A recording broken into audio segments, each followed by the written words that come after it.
আজকে তোমাদের সাথে একটা গুরুত্বপূর্ণ টপিক নিয়ে আলোচনা করব। তো আজকের ভিডিওর যেটা টপিক সেটা হলো কৃষিগুচ্ছের ভর্তি পরীক্ষার সময় জিপিএ এর মার্ক কিভাবে হিসাব করা হয় এ সম্পর্কে তোমাদের ক্লিয়ার একটা ধারণা দিয়ে দেব।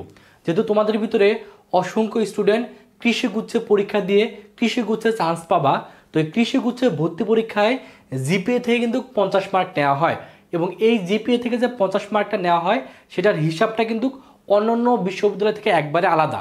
তো এইখানে জিপিএ থেকে যে মার্কটা নেওয়া হয় সেটা তোমার এসএসসি এবং এইচএসসির যে তোমরা বোর্ড পরীক্ষা দিছো সে প্রাপ্ত মার্ক থেকে। তো সেই মার্ক থেকে তুমি কিভাবে জিপিএটা কাউন্ট করতে পারো বা 50-এর ভিতরে তোমার জিপিএ থেকে কত মার্ক তুমি পাবা সেটা সম্পর্কে আশা করি আজকের ভিডিওটা প্রথম থেকে শেষ পর্যন্ত দেখলে ক্লিয়ার একটা ধারণা হয়ে যাবে। তাহলে আজকে আমরা প্রথমে কী নিয়ে আলোচনা করব? আমরা আজকে মেনলি কৃষিগুচ্ছ ভর্তি পরীক্ষা যে হয়, কৃষিগুচ্ছের ভর্তি পরীক্ষা কিন্তু 100 মার্কের হয়। এই 100 মার্কের ভিতরে তোমার জিপিএ থেকে নেওয়া হলো 50 মার্ক, তোমার এসএসসির যে জিপিএ সেখান থেকে নেওয়া হবে হলো 25 মার্ক, আর এইচএসসি যে জিপিএ সেখান থেকে নেওয়া হবে হলো 25 মার্ক।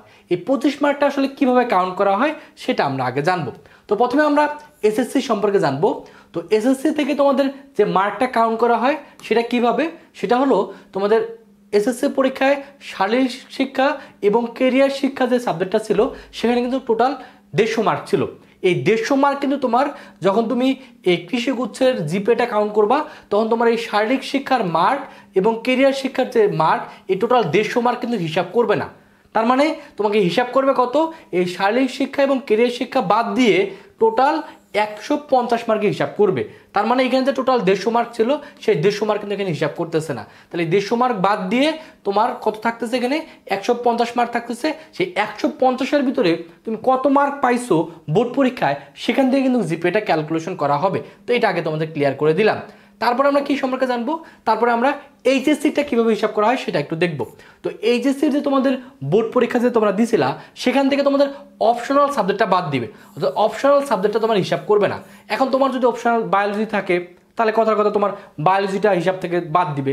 অ্যান্ড বায়োলজির ক্ষেত্রে কিন্তু দুইটা ছিল, প্রথম পত্র দ্বিতীয় পত্র। প্রথম পত্র আমাদের 100 মার্কের পরীক্ষা হয়েছে আর দ্বিতীয় পত্র 100 মার্কের পরীক্ষা হয়েছে। টোটাল কত, এই 200 মার্ক। অর্থাৎ এই 4 সাবজেক্ট যেটা ছিল সেই 4 সাবজেক্ট কিন্তু এখানে তোমাকে হিসাব করা যাবে না। তোমার অপশনাল যদি ম্যাথ থাকে তাহলে ম্যাথে টোটাল 200 মার্ক ছিল, যে 200 মার্কের ভিতরে তুমি যাই পাও না কেন সেটা তুমি হিসাব থেকে বাদ দিবা। তাহলে অপশনাল সাবজেক্ট বাদ দিয়ে টোটাল যে 1100 মার্ক থাকবে সেই 1100 মার্ক তোমাকে হিসাব করতে হবে। অর্থাৎ অপশনাল সাবজেক্টে যত মার্কই পাইছো প্রথম পত্র দ্বিতীয় পত্র সেটা আমরা হিসাব ধরবো না, সেটা বাদ দিয়ে তুমি বোর্ড পরীক্ষায় কত মার্ক পাইছো সেটা তুমি ধরবা। তার মানে তোমার এখান থেকে আমরা কি বুঝতে পারতেছি, এখান থেকে যেটা বুঝতে পারতেছি টোটাল এসএসসির টোটাল আমাদের 1050 আর এইচএসসির 1100 এখান থেকে কিন্তু হিসাব করবে। আর হিসাবটা কীভাবে করতে হবে সেটা একটু আমরা দেখে নিই। তো হিসাবটা হলো তোমার এসএসসির ক্ষেত্রে যেভাবে হিসাব করব, তুমি যে মার্কটা পাইছো অর্থাৎ বোর্ড পরীক্ষায় এসএসসি বোর্ড পরীক্ষায় যে প্রাপ্ত মার্কটা পাইছো শারীরিক শিক্ষা এবং কেরিয়ার শিক্ষা 150 মার্ক বাদে সেটার সাথে আমরা ভাগ করব, সেটাকে 1050 দ্বারা ভাগ করব গুণন 25। জাস্ট এক্সাম্পল হিসেবে বোঝানোর জন্য তোমাকে বোঝাচ্ছি। ধরে নাও তুমি এসএসসি যে পরীক্ষাটা হয়েছে সেই এসএসসি পরীক্ষায় 150-এর ভিতরে তুমি কত মার্ক পাইছো, তুমি ধরে নাও অনেক কম পাইছো, কথা তুমি 800 মার্ক পাইছো। আমি সর্বনিম্ন মার্কটাই ধরলাম। তুমি কত পাইছো, 800 মার্ক পাইছো। আমি 800 নিলাম। এখন তুমি যেটা পাবা তুমি সেটা নিবা। তোমার যদি তোমার 900 মার্ক থাকে তাহলে তুমি এখানে 900 বসাবা। আমি ধরে নিলাম যে তুমি 800 মার্ক পাইছো, সেই 800কে আমরা 1050 দ্বারা ভাগ করব, ভাগ করার পর সেটাকে আমরা 25 দ্বারা গুণ করব, গুণ করে যত আসবে সেটা আগে আমরা লিখবো। তো আমি যদি 800 ধরি তাহলে সেক্ষেত্রে ক্যালকুলেশন করে এখানে আসতেছে 19.05, তাহলে আমরা 19.05 ধরলাম। তারপরে আমরা কি করব, তারপরে যেটা করব আমরা এইচএসসির ক্ষেত্রে হিসাব করব। তো এইচএসসির ক্ষেত্রে কীভাবে হিসাব করব, এইচএসসি যে তুমি বোর্ড পরীক্ষাটা দিছো ইন্টারমিডিয়েট বোর্ড পরীক্ষায় তুমি যে মার্কটা পাইছো সেটাকে আমরা ভাগ করব 1100 দ্বারা এবং গুণ করব 25 দ্বারা। ধরে নিলাম আমরা হিসাবের সুবিধার্থে আমরা একটা মার্ক ধরলাম যে তুমি 850 পাইছো। তার মানে 850 বলতে কোথায় তুমি 850 পাচ্ছ, এদের টোটাল যে 1100 মার্ক আছে অর্থাৎ অপশনাল সাবজেক্ট বাদ দিয়ে এই 1100-এর ভিতরে তুমি কত পাইছো, 1100-এর ভিতরে তুমি পাইছো হলো 850। আমি সর্বনিম্নই ধরলাম। এখন তুমি এখানে অন্য পাইতে পারো, তুমি 900 পাইতে পারো, তুমি 1000 পাইতে পারো, তুমি এখানে কত এই তোমার এখানে 1000 পাইতে পারো, কথা কথা কেউ 950 পাইতে পারো। তো তুমি যেটা পাইছো তুমি সেটা বসাবা। আমি ধরে নিলাম তুমি 850 পাইছো, তাহলে 850কে যদি আমরা 1100 দ্বারা ভাগ করি এবং 25 দ্বারা যদি গুণ করি তাহলে এখানে আসবে কত 19.32, তাহলে 19.32 নিলাম। এখন আমাদের কি করতে হবে, এখন আমাদের এই যে প্রাপ্ত এসএসসি হিসাব করে যেটা পাইলাম এবং এইচএসসি দিয়ে হিসাব করে যেটা পাইলাম সেটাকে জাস্ট আমরা যোগ করে দেবো। তাহলে যোগ করে এখানে কত আসতেছে 38.35। তার মানে এখানে যে আমরা হিসাব করলাম সেই অনুযায়ী আমরা কি দেখতে পারতেছি, সেই অনুযায়ী এই দুটো আমরা হিসাব করলে এখানে প্রাপ্ত অর্থাৎ জিপিএ থেকে এখানে কত আসতেছে 38.35। তার মানে এই স্টুডেন্টের ক্ষেত্রে অর্থাৎ আমরা যে স্টুডেন্ট ধরে আমরা হিসাব করলাম সেই স্টুডেন্ট এই 50 মার্কের যে জিপিএ সেই 50 মার্কের জিপিএর ভিতরে সে পাইছে কত 38.37। তার মানে তার এই 50 মার্কের যে জিপিএ আছে সেই জিপিএ থেকে সে কত পাচ্ছে 38.37 কিন্তু তাকে হিসাব ধরবে আর ভর্তি পরীক্ষা 100 মার্কের হবে। এখন অনেকের মনে একটা প্রশ্ন আসতেই পারে, তোমরা হিসাব করে দেখবে ম্যাক্সিমাম স্টুডেন্টের ক্ষেত্রে দেখা যায় যে এই জিপিএ যে মার্কটা আছে এটা অনেক কম আসে। সো ম্যাক্সিমাম সময় দেখা যায় ম্যাক্সিমাম স্টুডেন্টদের এই 38 থেকে শুরু করে এই 44-এর ভিতরে কিন্তু জিপিএ মার্কটা থাকে। তো তোমার যদি এমন হয় যে তোমার জিপিএ তুলনামূলক 38 বা 40 আসতেছে তাহলে তোমাকে ভর্তি পরীক্ষা ভালো করতে হবে। তবে সাধারণত দেখা যায় যে 50-50 কেউ পায় না, সকলেরই দেখা যায় যে 44-45 সর্বোচ্চ গেলেও এরকম থাকে। তো তোমাদের তাহলে টার্গেটটা কি, মানে মেন টার্গেটটা রাখতে হবে তোমাদের ভর্তি পরীক্ষাটা ভালো করে দেওয়া। তোমার জিপিএ যদি একটু কম আসে তাহলে ভর্তি পরীক্ষা যদি তুমি একটু ভালো দিতে পারো তুমি কিন্তু চান্স পাবা, কারণ ভর্তি পরীক্ষা কিন্তু 100 মার্ক। এই 100 মার্কের ভিতরে তোমার যেটা জিপিএ সে তো আর বাড়ানো সম্ভব না, যা জিপিএ সেটাই তোমাকে নিয়ে থাকতে হবে। বাট তোমার টার্গেট থাকতে হবে যে অন্তত এই ভর্তি পরীক্ষাটা ভালো করে দেয়। 100 মার্কের যে পরীক্ষাটা হবে সেখানে যদি তুমি ভালো করতে পারো তুমি কিন্তু চান্স পাবা। এবং কৃষিগুচ্ছ যে 9টা বিশ্ববিদ্যালয় আছে এই 9টা বিশ্ববিদ্যালয় কিন্তু অনেক ভালো, কারণ এই বিশ্ববিদ্যালয়গুলো পড়াশোনা শেষে তুমি বিসিএস এ কোটার সুবিধা পাবা, পাশাপাশি বাংলাদেশে অনেক ভালো ভালো চাকরি কিন্তু এই কৃষিগুচ্ছের 9টা বিশ্ববিদ্যালয় শেষ করে তুমি কিন্তু করতে পারবা।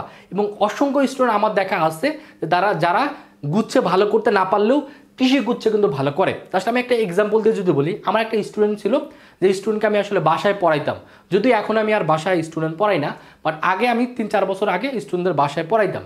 তো যখন আমি বাসায় পড়াইতাম একটা স্টুডেন্ট ছিল যে স্টুডেন্টকে আমি প্রায় ইন্টারমিডিয়েট লাইফেও পড়াইছি, আমি অ্যাডমিশন লাইফেও পড়াইছি, বাট আমি সেই স্টুডেন্টকে পড়াইতে যেয়ে কখনোই স্যাটিসফাই হইতাম না। অনেক ফাঁকিবাজ ছিল, পড়াশোনা মোটেও করতো না, মানে অনেক ফাঁকিবাজ ছিল। এখন যখন সে জিএসটি পরীক্ষা দিল দেখলাম যে জিএসটি পরীক্ষায় তার অবস্থা খুবই খারাপ, মানে ফেল যাবে কি যাবে না এরকম অবস্থা, মানে 30-এ 35 বা এই 33 এরকম মার্ক পাইছে। তো তারপরে আমার মানে আশাও ছিল না যে সে আসলে জিএসটিতে চান্স পাবে, কারণ অনেক ফাঁকিবাজ পড়াশোনা করতো না। বাট কাকতালীয়ভাবে আমি তোমার জিএসটি পড়াইলাম, জিএসটি পড়ানোর পরে দেখলাম অবস্থা খারাপ, আমি তখন স্টুডেন্টও পড়তে চাইলো না, পরে আর স্টুডেন্টকে পড়ানো বাদ দিয়ে দিলাম। বাট তার 1 মাস বা 2 মাস পরে তখন কৃষিগুচ্ছ পরীক্ষা হয়েছিল। তো কৃষিগুচ্ছ পরীক্ষা দেওয়ার পরে স্টুডেন্ট পরীক্ষা হইলো, তারপর রেজাল্ট হলো, রেজাল্ট হওয়ার পর স্টুডেন্ট আমাকে ফোন দিল, ফোন দিয়ে সে বললো যে সে শেরে বাংলা কৃষি বিশ্ববিদ্যালয়ে চান্স পেয়ে গেছে। তাহলে জাস্ট চিন্তা করো যে স্টুডেন্ট আসলে গুচ্ছে চান্স পাওয়ার মতো না সে কিন্তু কৃষিগুচ্ছ পরীক্ষা দিয়ে শেরে বাংলায় চান্স পেয়ে গেছে। এটা জাস্ট আমার বাস্তব জীবনে একটা অভিজ্ঞতা থেকে বললাম, কারণ কৃষিগুচ্ছের যে পরীক্ষাগুলো হয় বা যে কোশ্চেনগুলো হয় সেটা গুচ্ছের মতো এত ম্যাথমেটিক্যাল প্রশ্ন আসে না, গুচ্ছে কিন্তু অনেক ক্রিটিক্যাল প্রশ্ন একটু বেশি দিয়ে ফেলে, বাট তোমার কৃষিগুচ্ছে কিন্তু এরকম ক্রিটিক্যাল প্রশ্ন দিবে না। অর্থাৎ যে স্টুডেন্ট গুচ্ছে চান্স পাওয়ার মতো না সে কিন্তু চাইলেই কৃষিগুচ্ছে চান্স পেতে পারে। সো এর জন্য যারা গুচ্ছে ভালো করতে পারোনি বা গুচ্ছে মানে মার্ক ভালো না বা মন খারাপ করে আসো তাদেরকে জাস্ট একটা কথাই বলবো, তোমরা শেষ পর্যন্ত লড়াই চালাই যাও। আশা করি তোমরা কৃষিগুচ্ছে যদি ভালো করে পরীক্ষা দিতে পারো ইনশাআল্লাহ এখানে চান্স পেয়ে যাবা এবং শেষ পর্যন্ত তোমার শেষ ভালোটা তুমি করতে পারবা। মনে রাখবা শেষ ভালো যার সব ভালো তারা, তো শেষটা তোমাকে ভালো করতে হবে, তোমার স্বপ্ন পূরণ করতে হবে, তোমার বাবা মার মুখে হাসি ফুটাইতে হবে। এর জন্য যারা শেষ মুহূর্তে চাচ্ছ কৃষিগুচ্ছের জন্য শেষ মুহূর্তে ভালো একটা প্রস্তুতি নেওয়া ঘরে বসে অনলাইনে, তারা চাইলে আমাদের কৃষিগুচ্ছ টার্গেট বেসে ভর্তি হইতে পারো। কৃষিগুচ্ছ টার্গেট বেসের কোর্স পেল 2000 টাকা, এখানে ভর্তি হলে তুমি অনলাইনে ক্লাস করতে পারবা। যাদের এখনও একটু গ্যাপ আছে বা শেষ মুহূর্তে যাচ্ছে একটু রিভিশন ভালো করে দিয়ে কৃষিগুচ্ছ তো চান্স পাওয়া, তারা আমাদের কৃষিগুচ্ছ যে টার্গেট ব্যাচ আছে এখানে দ্রুত ভর্তি হয়ে যাও। ভর্তি হওয়ার জন্য এই নাম্বারেই 2000 টাকা বিকাশে পাঠিয়ে এই নাম্বারে কল করবা অথবা এই নাম্বারে হোয়াটসঅ্যাপে নক করলে তোমাকে আমাদের কৃষিগুচ্ছ টার্গেট ব্যাচে ভর্তি করে নেওয়া হবে এবং ঘরে বসেই অনলাইনে বাংলাদেশের যে কোনো প্রান্ত থেকে ক্লাস করার মাধ্যমে ভালো একটা প্রস্তুতি হয়ে যাবে। আমাদের কৃষিগুচ্ছের জন্য এক্সাম ব্যাচও আছে, এক্সাম ব্যাচের কোর্স ফি 500 টাকা। ভর্তি হওয়ার জন্য এই নাম্বারে 500 টাকা বিকাশে পাঠিয়ে এই নাম্বারে কল দিবা অথবা এই নাম্বারে হোয়াটসঅ্যাপে নক করলে তোমাকে ভর্তি করে নেওয়া হবে। তো এই হলো তোমাদের কৃষিগুচ্ছের জিপিএ কীভাবে ক্যালকুলেশন করতে হয় সেটার সম্পর্কে তোমাদের ক্লিয়ার একটা ধারণা দিয়ে দিলাম। আশা করি তোমরা কৃষিগুচ্ছের জন্য ভালো একটা প্রস্তুতি নিবা, শেষ পর্যন্ত তোমার স্বপ্ন বাস্তবায়ন করার জন্য কঠোর পরিশ্রম করবা। সকলের জন্য অনেক অনেক শুভকামনা। সকলে ভালো থাকো, সুস্থ থাকো। আল্লাহ হাফেজ।